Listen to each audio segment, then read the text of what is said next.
diverso e incluyente, las ciencias de la salud y el conocimiento de la inclusión.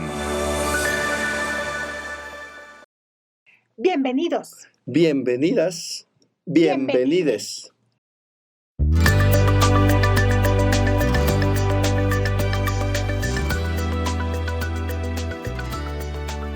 Qué gusto tenerles nuevamente en este espacio donde la diversidad y la inclusión son el punto de partida de la ciencia. Y sin olvidar que la responsabilidad social es lo que nos tiene aquí hoy. Queremos recordarles nuestros medios de contacto para interactuar en este mundo diverso. Nuestras redes sociales son @diversoeincluyente en Twitter y en Facebook como Diverso e Incluyente.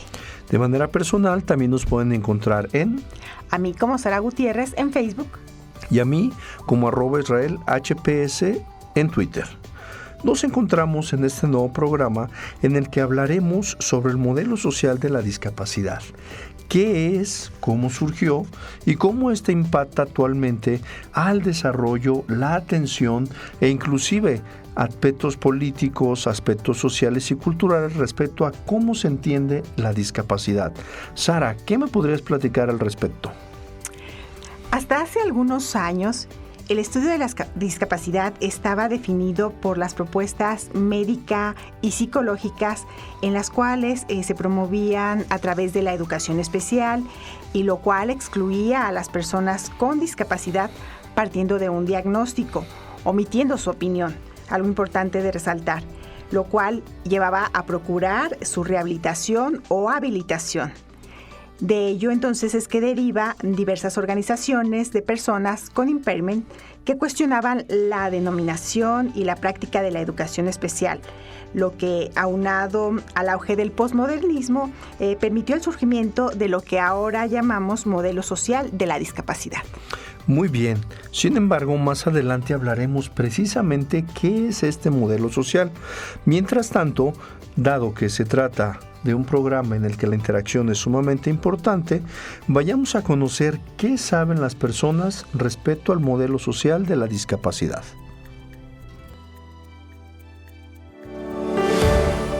La opinión de y para todas las personas.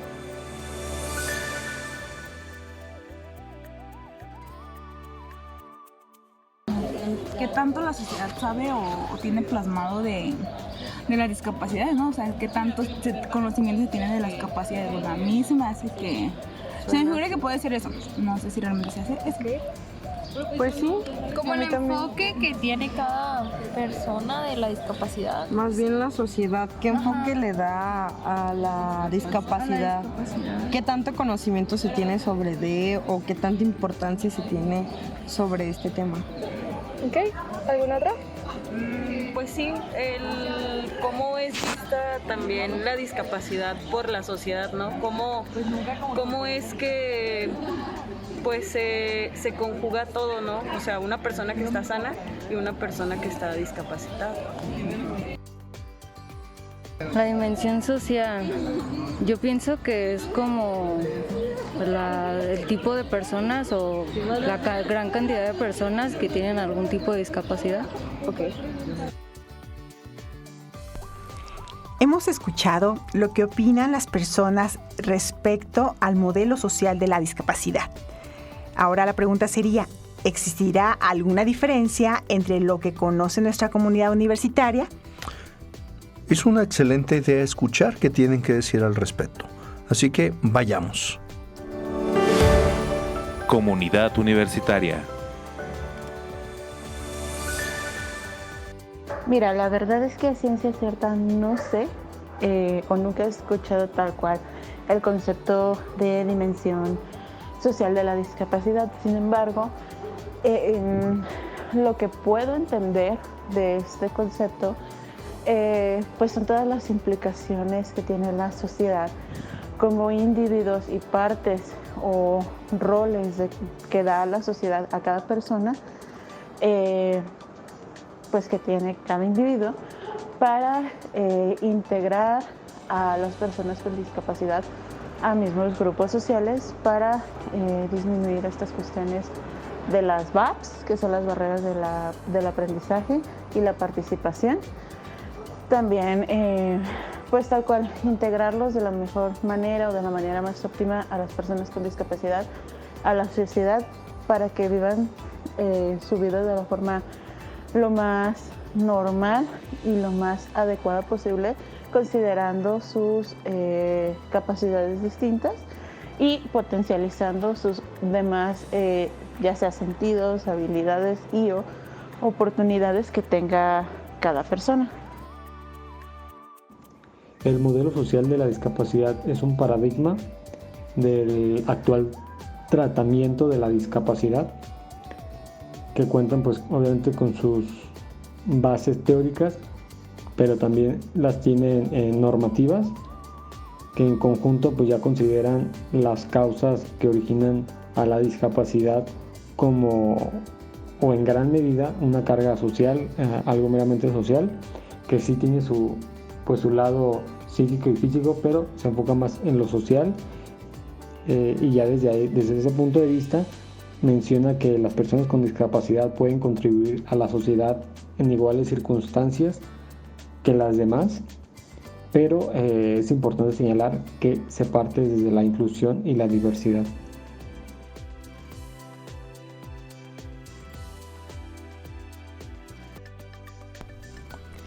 En consideración de las opiniones que escuchamos, Israel, me gustaría preguntarte entonces, ¿qué nos puedes hablar acerca de lo que es el modelo social de la discapacidad? Muy bien, el modelo social de la discapacidad se entiende en el que la discapacidad es causada por las condiciones sociales, políticas y económicas en torno a la persona, lo que implica que la discapacidad ya no es inherente al individuo, al sujeto, a la persona o al paciente, dependiendo de la denominación con la que se atienda, sino que aquí en este caso la discapacidad es la que discapacita a la persona, aunque posteriormente hablaremos más a detalle de esto. Por lo tanto, lo que es importante conocer es en qué se fundamenta el modelo social de la discapacidad, cómo se ha construido y cómo sus postulados han impactado en la atención de las personas, tomando en cuenta que desde el modelo médico rehabilitación lo que se buscaba era reducir el problema de la discapacidad y se le otorgaba a la persona como portadora de un déficit orgánico y corporal. En este caso, la persona pues era atendida o era sujeto de atención médica y social, y aquí el esfuerzo de la persona debería ser en alcanzar su funcionalidad en términos de lo normal, agregando que tendría que ser integrada, o la persona se tendría que integrar a la sociedad. Desde el modelo social, como ya lo mencioné, si bien la salud de la persona no se agota en sí misma o no se descarta, la sociedad sí es quien discapacita a la persona, tomando en cuenta sus deficiencias o condiciones que tenga. Así, la discapacidad sería algo impuesto sobre las deficiencias sobre la persona, segregando y excluyendo a la persona de la participación plena. Es decir, se cambia de un modelo médico en el que la persona es portadora de una enfermedad a un modelo en el que la sociedad es quien discapacita a la persona. Qué interesante lo que nos estás compartiendo, Israel. Esto me lleva a hacerte la siguiente pregunta. Entonces, ¿cuáles serían los antecedentes de este modelo social de la discapacidad? Mira, hasta hace algunos años el estudio de la discapacidad, sobre todo en Occidente, estaba definido por diversos documentos, casi todos de carácter institucional o auspiciados por instituciones médicas, escolares, políticas, sobre todo por el informe Warnock, también el CIDDM, que sería la Clasificación Internacional de Deficiencias, Discapacidades y Minusvalías, que fue publicado por la OMS, y sobre todo en América por la Declaración de Salamanca, que fue publicada por la UNESCO en el 94, el DSM-4, TR, la CIE-10 y recientemente pues el DSM-5. Todos estos, si bien es cierto que mostraban una postura de apoyo o también una distinción entre salud y enfermedad de las personas con discapacidad, se consideran como subsidiarios de un enfoque integrador y también de la educación especial, lo que contribuyó sobre todo a perpetuar ciertos discursos de que la rehabilitación y la recuperación de la salud desde el modelo médico en lo que respecta a la atención de pacientes discapacitados. De hecho, como se mencionaba desde ese punto, era lo más factible para estas personas. En consecuencia, muchas personas discapacitadas o con discapacidad, como posteriormente se denominaron, aún padecían de un uso discriminatorio de ciertos términos y atenciones por parte de médicos, psicólogos, psiquiatras, que objetivaban a las personas, aún en contra de ellas mismas, realizando acciones en las que, por padecer un hándicap o una minusvalía o una orientación distinta o pertenecer a un pueblo originario, eran definidos como fuera de la normalidad. Además, enmarcado en el movimiento de integración que estaba sustentado en la premisa de insertar y rehabilitar educativamente a las personas con necesidades educativas especiales a través de mecanismos externos a la educación regular y, como lo refería la UNESCO, que en conjunto se denominaba como educación especial, permitió constituir instituciones y organismos en los que se separaba a los individuos o se les distinguía de la convencionalidad para brindarles apoyos especiales de acuerdo a un diagnóstico médico o psicológico o psiquiátrico incluso. Y esto obviamente que dejaba de lado a la opinión de las personas que tenían alguna condición con discapacidad, y ya eran los especialistas pues quienes le atribuían una etiqueta. Las personas con necesidades educativas especiales en este sentido pues solo se beneficiaban de forma asistencial ante la imposibilidad de lograr tener éxito con su incorporación en una escuela regular. Es así que entonces la integración con algún impairment o limitante, pues allí dependía de su habilitación en términos de producción y mejora de su salud. En tanto, entonces, pues eran seres útiles para la sociedad o no eran seres útiles para la sociedad, ya que de lo contrario se les etiquetaba como no válidos o incapacitados para desempeñarse de manera regular, al menos en los términos que estaban ya establecidos. Así es, Sara. Y también vale la pena mencionar que precisamente un antecedente fundamental de esto es que casi a la par del surgimiento de las necesidades educativas especiales, la educación especial y el movimiento de la integración, diversas organizaciones de personas con impairments, sobre todo en Reino Unido, comenzaron a cuestionar esas denominaciones y también esas prácticas impuestas por el modelo médico y rehabilitatorio, respecto sobre todo a que a las personas con una deficiencia físico-mental tendrían que ser etiquetadas. Lo que se argumentaba era que a partir de estos términos se inhabilitaban las personas, dado que eran incompetentes para la sociedad para mejorar sus condiciones educativas, económicas y laborales, lo que precisamente llevó a una organización fundamental, la UPIAS, que es The Union of Physical Impairment Against Segregation, la que manifestó el Fundamental Principles of Disabilities.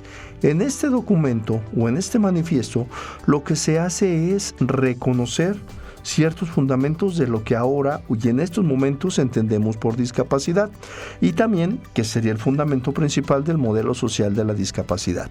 Así, esta comenzó a ser entendida como un fenómeno causado por las condiciones sociales, políticas y económicas en torno a las personas. Y ojo, no eran inherentes a las limitantes físicas como tal. Así, la persona no era conocida por su impairment o su impedimento, pero sí eran definidas por aquellas situaciones que le impedían participar socialmente y sobre todo por ser objeto las personas de barreras culturales, sociales e incluso axiológicas impuestas por la sociedad, lo cual obviamente les dejaba en una situación de minorías vulnerables, eliminándoles de la convencionalidad o por lo menos la que la sociedad consideraba, y lo que sustentó también las necesidades educativas especiales, sobre todo considerando que había personas que no requerían ajustes o no requerían alguna otra interacción para poder interactuar con su entorno físico y social, pero de no adherirse a esta etiqueta de necesidad educativa especial, se les dejaba fuera de aquellas mayorías que se consideraban normalizadas.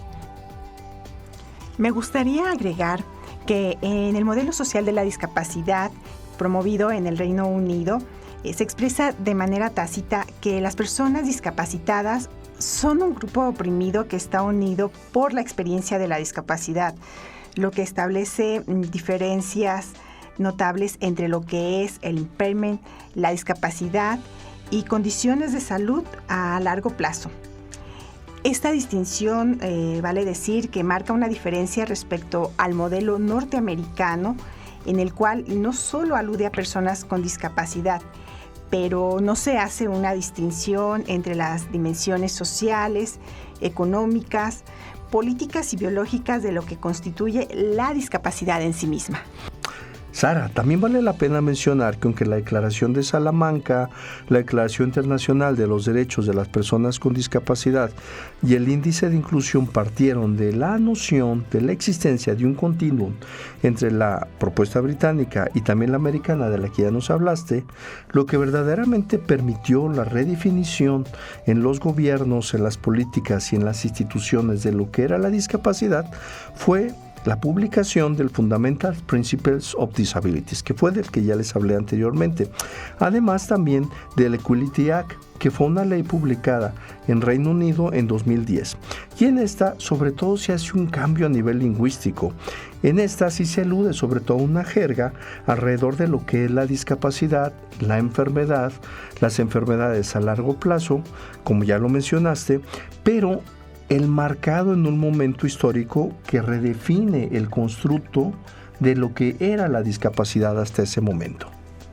Precisamente, Shakespeare y Watson, dos investigadores con discapacidad en Reino Unido, sostienen que actualmente el modelo social de la discapacidad se ha convertido en un medio predominantemente para expresar y desafiar las políticas establecidas respecto a lo que se entiende como discapacidad en la mayoría de los países, haciendo patente la opresión de las instancias que ejercen el poder. En este sentido es que el modelo social de la discapacidad se entiende que las causas que originan la discapacidad no son religiosas ni científicas, sino en gran medida son sociales. Y también vale la pena, como lo mencionaba, agregar que todos estos principios se sostienen en un enfoque de derechos humanos, que bien pues respalda la propuesta metodológica de las ciencias sociales, también el análisis de políticas públicas, la crítica a la materialización de aquellas enunciaciones que se hacen respecto a las personas con carácter normalizador, y además, bueno, pues la lucha por los derechos civiles, ¿no? Y bueno, pues con esto se recupera el discurso de aquellas personas que hasta hace pues no mucho eran consideradas como diferentes, y que obviamente esto no solo responde a la discapacidad, dado que bueno, ya sabemos que no es inherente a la persona. Alude sobre todo a rescatar el concepto de interseccionalidad, del cual hemos platicado en otros programas, dado que cada persona es poseedora de su identidad política, discursiva y también emancipada. Israel, y no hay que olvidar lo importante que es la contribución de Anastasio y Kaufman respecto a quienes argumentan que la emancipación de las personas discapacitadas o con discapacidad solo se puede lograr a través de, primero, la identificación y erradicación de las estrategias políticas y culturales normalizadoras por parte de las instancias del gobierno. Segundo, el conocimiento de los saberes de las personas con la experiencia de la discapacidad. Así es, además de la eliminación del término anormal en las personas con algún tipo de limitante o impairment desde estas condiciones, y sobre todo mediante la concientización de que existen ciertos sectores sociales que buscan la normalización de las personas con discapacidad, ya sea por medio de su rehabilitación o habilitación, considerando, bueno, que aún siguen siendo vistas como desviadas en los términos de estas personas y en los términos de estos modelos, y a pesar, bueno, de que esto es aberrante en muchos sentidos, dado que siguen sin reconocer sus derechos civiles, políticos e inclusive culturales.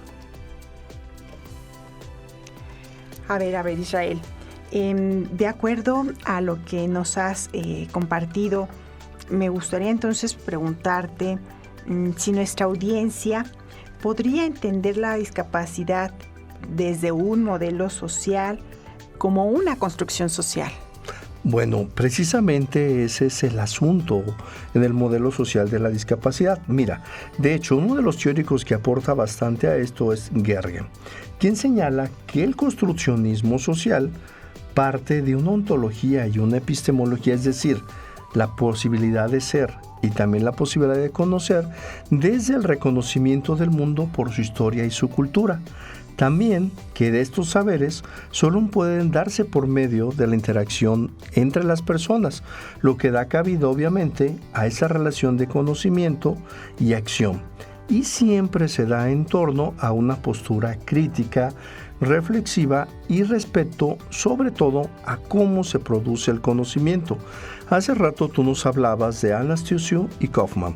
Y bueno, precisamente ellos identifican bajo estas premisas que la discapacidad es un constructo social, el cual puede ser comprendido solo como una construcción discursiva, es decir, que se habla a partir de ciertos términos y en torno a estas. Y bueno, partiendo obviamente de lo que ya nos decía Laupías, esto solamente se entiende como un instrumento para la opresión de las personas que difieren de lo que se considera normal, por lo menos en términos de las funciones normalizadoras que se tienen en el modelo médico, en el modelo psicológico, psiquiátrico y rehabilitación. Por eso, al discapacitar a una persona en términos sociales, equivale a denominarle mediante mecanismos de coacción en los que se le deshabilita. De ahí precisamente que se hable de construcción y obviamente se les coloca en un grupo vulnerable.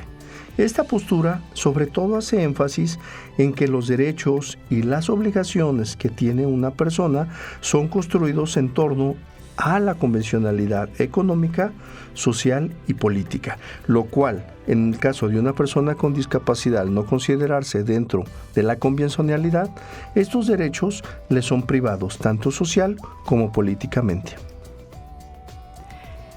Es correcto, Israel.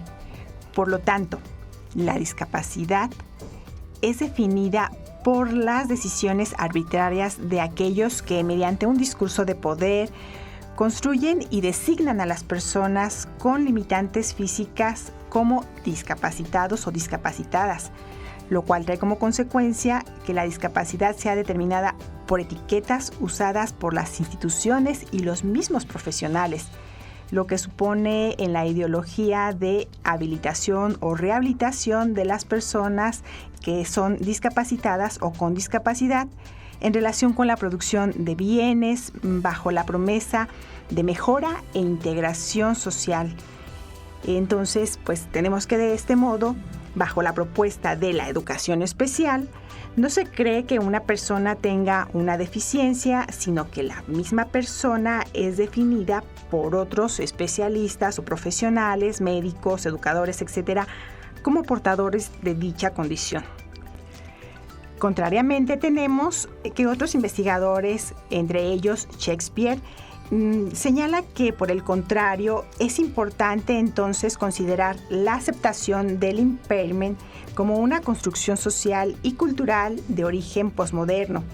También el reconocimiento de la discapacidad no como producto de una patología asociada al cuerpo, a la mente, la superdotación o resultado de un diagnóstico médico o psicológico, sino como un producto que tiene sus bases en las estructuras culturales, económicas y sociales. Además, el reconocimiento de las personas con discapacidad como grupos minoritarios, vulnerables y oprimidos por los medios capitalistas de producción. Bueno, Sara, además también de que la discapacidad aquí deja de ser producto de una tragedia personal.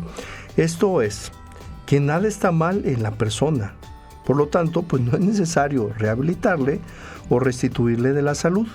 Y esto obviamente se suma mucho a los trabajos que ya he mencionado de otros autores, en los que se concreta precisamente que el modelo social de la discapacidad se basa en la propuesta socioconstruccionista, es decir, la construcción de la discapacidad puede ser comprendida en 3 momentos por lo pronto.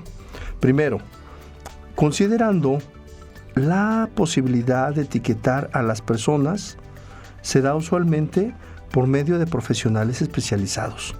Y esto es, bueno, que es suficiente definir alguna condición como real para que la mayoría de las personas le adopten bajo un estatus científico, lo cual le convierte en un concepto y una unidad de estudio. Lo cual, obviamente, pues resulta grave el no analizarse. Además, para las personas que son definidas por tal condición o tal discapacidad, se presenta como un producto de construcción social, el cual es moldeado de acuerdo a situaciones sociales y también culturales, inclusive podríamos agregar políticas. Además de que también se identifica la condición como una etiqueta y se usa además fuera de ese ámbito, lo cual es pues más grave. Por lo tanto, es necesario eliminarla, en ocasiones transformarla, ya que en muchos conceptos al respecto de esto se refuerzan bajo la noción de diversidad humana, como si esto fuera la diversidad en sí, una condición atípica. En otras palabras, dada su origen social, es necesario comenzar a transformar la representación que tenemos sobre la discapacidad a partir de la sociedad, la cultura, la política, la educación y los medios en los cuales nos desempeñamos, porque pues obviamente esto genera cierta divergencia discursiva y material, la cual únicamente afecta a la persona que tiene la discapacidad o que es denominada como tal. Qué interesante esto que estás comentando, Israel. Y precisamente a partir de ahí, esto nos lleva a la reconfiguración para nosotros como investigadores en torno a las personas con discapacidad, bajo la premisa de nada de nosotros sin nosotros, reconsiderando la discapacidad como una limitante social y no como un problema a corregir en la persona. Esto nos va a permitir entonces respetar sus derechos humanos, involucrar a las personas con discapacidad en sus propias decisiones y eliminar, por lo tanto, cualquier promesa de rehabilitación o habilitación que les exponga al discurso de la discapacidad como una tragedia personal. Se trata de entender entonces que desde la perspectiva del modelo social de la discapacidad no se niega la importancia de las intervenciones médicas o psicológicas en la vida de las personas con discapacidad, pero sí de entender que a estas se les debe de otorgar voz y garantías sobre su propio cuerpo, además de que debe de involucrárseles para que ellos mismos sean quienes expresen qué es lo que necesitan en cuanto a lo que se refiere la inclusión y además de promover la generación de acciones, ya sea tanto materiales y discursivas, en torno a un cambio social y no el ajuste o la adaptación de la persona. Es cierto. También creo que podríamos referir que la noción de enfermedad que se impuso desde el enfoque de la educación especial y sobre todo bajo el modelo médico y psicológico orientó la vida de las personas, quienes por designación padecieron de una discapacidad. Y bueno, vale referir también que aunque en la actualidad el rol de enfermo puede ser temporal, la decisión de adherirse a las etiquetas de discapacidad o impedimento, como lo hemos estado hablando, a partir de esas posturas normalizadoras, pues es una decisión personal.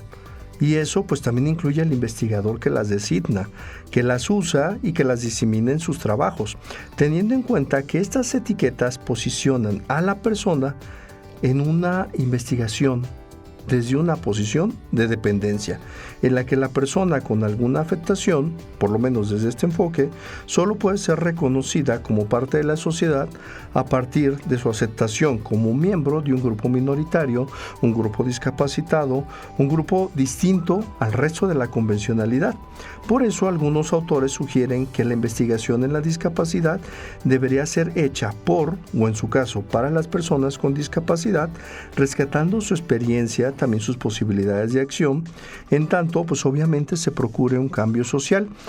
Pero teniendo en cuenta que históricamente se han producido investigación desde la medicalización y rehabilitación como formas de integración, hay que tener en cuenta pues que muchos de estos abordajes condicionan los derechos de las personas para acceder a las garantías particulares a sus derechos humanos y sobre todo refiriendo que de entrada ya son poseedoras de esto, Paradójicamente, en la educación especial, pues se sigue este tópico actualmente y pues se es auspiciado por políticas nacionales, internacionales y bueno, pues se sigue con la designación arbitraria de ciertas condiciones o tratamiento especial para las personas con discapacidad.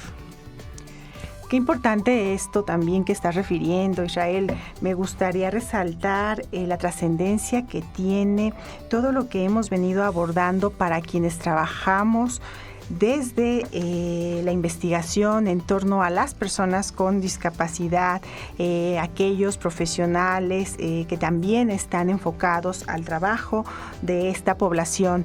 Desafortunadamente, el tiempo se nos ha terminado y estamos llegando al final de esta emisión, esperando que la información que se ha compartido sea de gran trascendencia para todas, todos y todes, y pues sobre todo para quienes son personas que tienen alguna condición de discapacidad y que es a donde está enfocado hoy nuestro programa del día. Seguro que sí, Sara.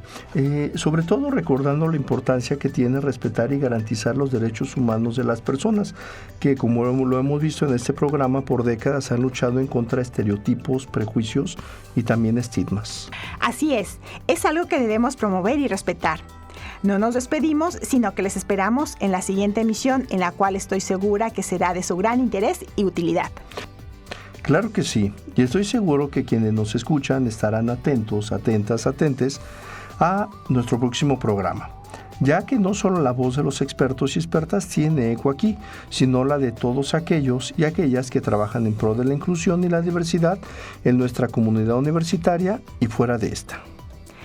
Sobre todo de quienes por razones históricas no contaban con un espacio en el que las personas con discapacidad de la diversidad sexual, lingüística o cultural pudieran expresar su voz ante la inclusión desde la participación científica y equitativa. Siendo así, nos escuchamos en la próxima emisión. Pero por ahora nos despedimos con un rugido diverso e incluyente. Hasta la próxima.